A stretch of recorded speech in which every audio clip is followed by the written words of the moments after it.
So we now go on to the sighting lap for DD2, a rapid turnaround, so we're running about 5 minutes behind schedule. Here's your starting grid. So Vili-Viljalainen from Finland will have Paolo Bissan-Senes alongside him from France on the front row. Then it is Glenn van Parijs, the 2020 champion for the BNL karting series in this class, and alongside him he will have now former teammate and also chief rival, two-time BNL karting series DD2 champion in 2018 and 2019, Genk's very own Sander Schubelak.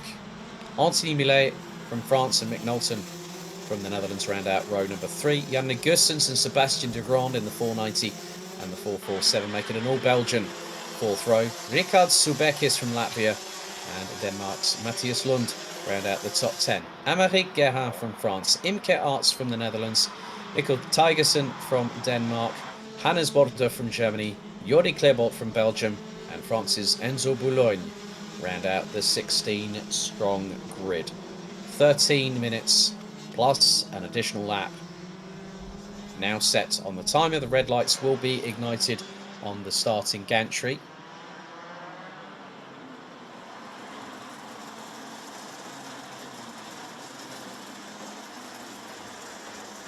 The Junior Rotax final.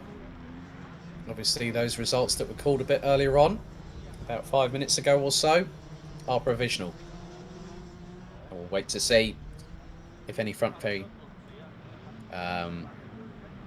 on terms of that. And the Junior Max final has had 5 front fairing penalties. So that is going to change quite a few things on the order. But a big thank you to you all for watching on the YouTube stream. A big thank you also to MW Race Consulting and Camp Company GmbH for their provision of the live timing and the streaming all the way through the weekend. It's been a real pleasure. Even though I'm back home here in the United Kingdom, it's a pleasure to be on the commentary once again. But DD2 set for battle for one final time. Who is going to win the kickoff here at Karting Genk? Are we ready? Are we steady? Lights out, we're off and racing, and a good start from Vili-Viljalainen as Glenn van Parijs gets his way past Paolo Bissan-Senes. Sander Schubelak now down into P5 as Anthony Millet trying to go around the outside of Sander Schubelak. I think that gave him a bit of a wake-up call.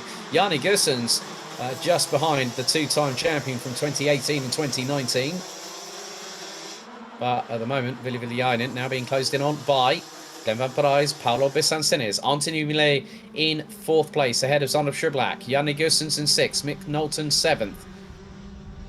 It looks like Richard Soubekis has already made his way up a bit further up the order as Yannick Gussens gets passed by Mick Knowlton going into turn 10. De Grand now trying to go through on the 408 of Matthias Lund through turn 11, and the Belgian gets through on the Dane. The Dane tries to counter-attack through turn 12.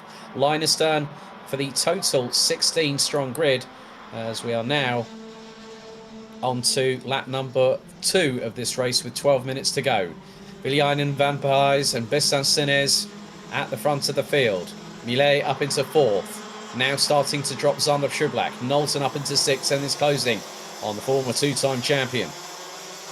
Soubekis showing some very, very good pace, but Vili-Viljalainen is fastest out there, but not too far behind is Glenn van Parijs, just under a 10.5 off in pure lap time last time around was the Belgian, the 401, who ran with the it was either the 415 or the 419 last year, as Bissan-Senes, oh, that was very cheeky. He goes up the inside of Van Parijs, but Van Parijs has no alternative but to use the runoff area. Bissan-Senes up the inside of Van Parijs as Millet gets pounced on by Schubelak through turn 12, and now it's all kicking off because Vili-Viljalainen now has a second lead over Bissan-Senes, and that is what the Finn needed. He needed a gap to start pulling away from the rest of them, and when the rest of the field start fighting for the scraps on the tables, you now know that this is going to be an absolute dogfight.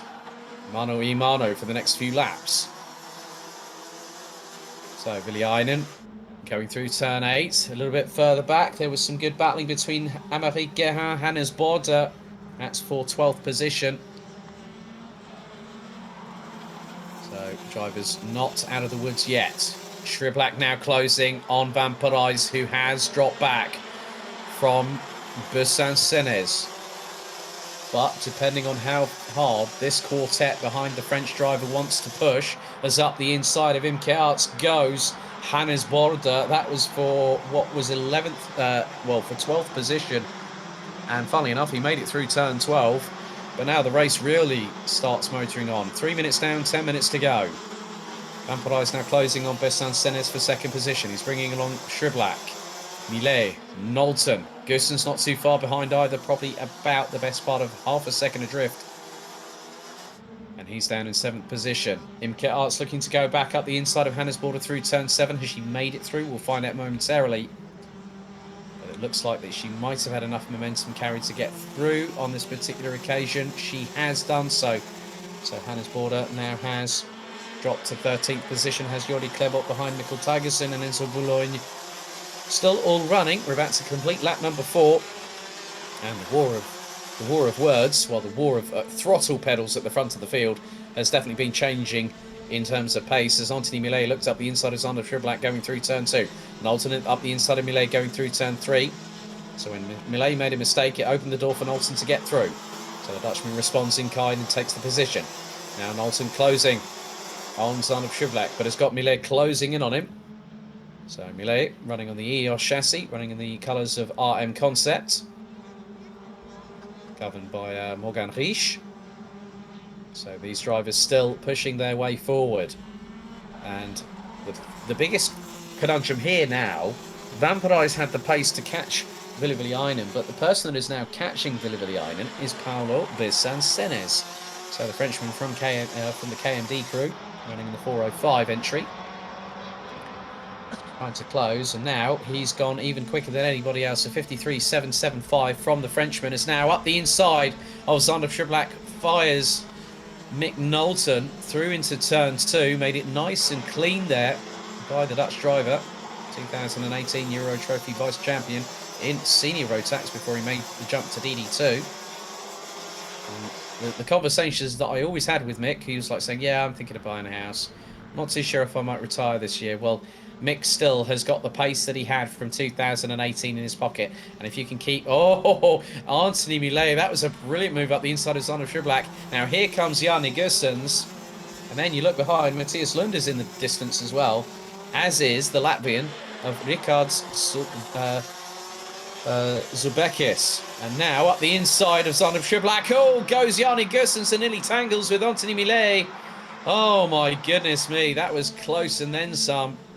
I think that was a bit of an overzealous overtake from Janne Goossens on Zander Shriblack, and he nearly collected Anthony Millet in the process, but Millet hangs on for 5th position, but has got Shriblack, Matthias Lund, Janne Goossens, and now Ricard Subekis. Sebastian de Grond could factor in probably in the next couple of laps or so, because he is very much in contention for possibly higher than a P10 finish.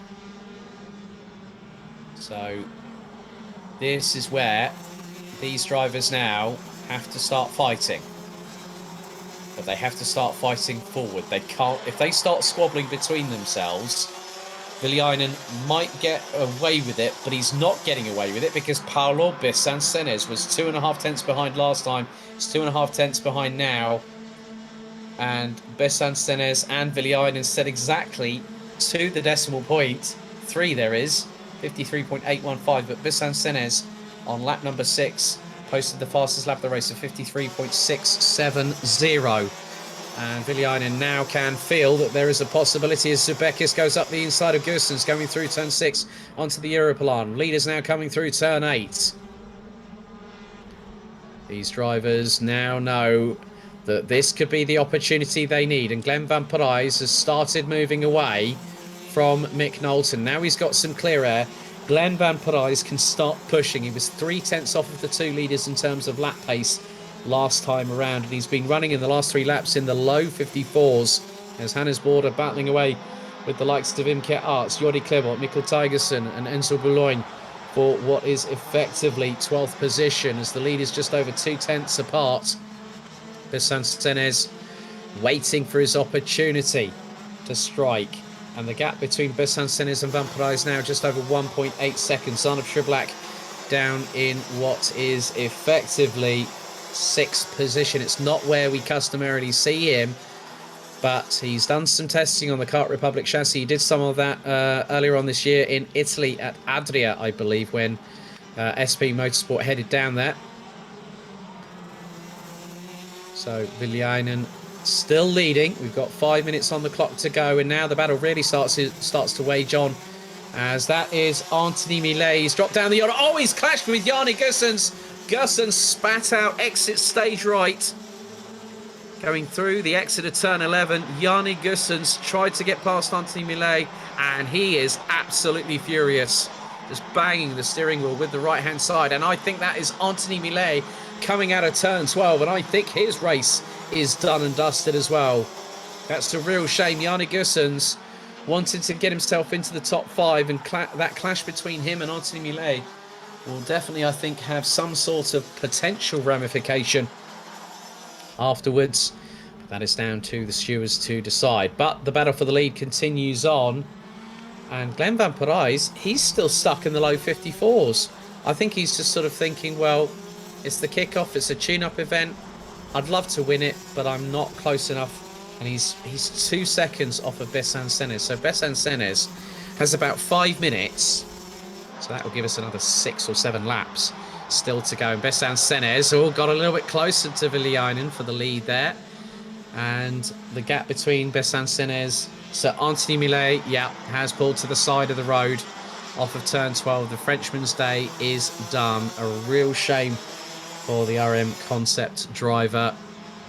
And that means his race is done. Oh, launching that and then some was Paolo Besancenes up the inside of Villainen with 3.5 minutes on the clock through turn 7. He was just waiting and biding his time, and I think he just got that full-on joie de vivre motivation going through into the Europolan. But now it's one thing to be the hunter. Now it's a different proposition to become the hunted. And if these two start battling over the next 3 minutes, Glenn Van Parijs might get that sign that he needs. Well, the gap has come down. It's gone down by 0.3 of a second to 1.8. So Besancenes and Villainen need to keep fighting for Glenn Van Parijs to have an opportunity. We've got just under 2 minutes and 50 seconds plus an additional lap still to go.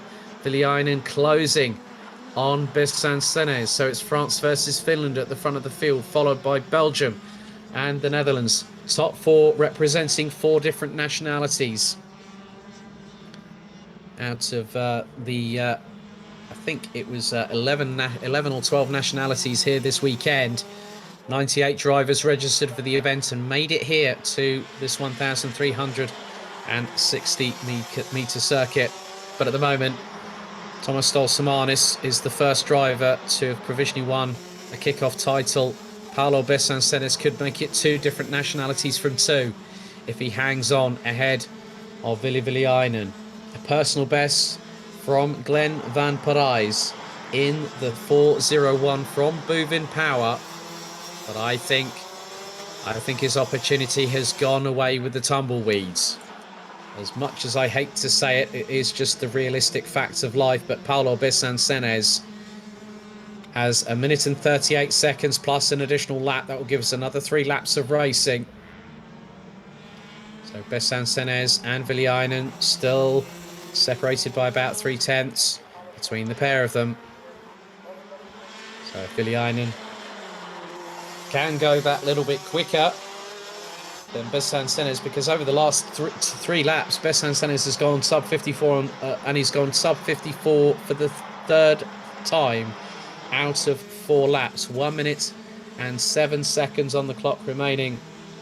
Besancenes has kept it planted ahead of Villainen.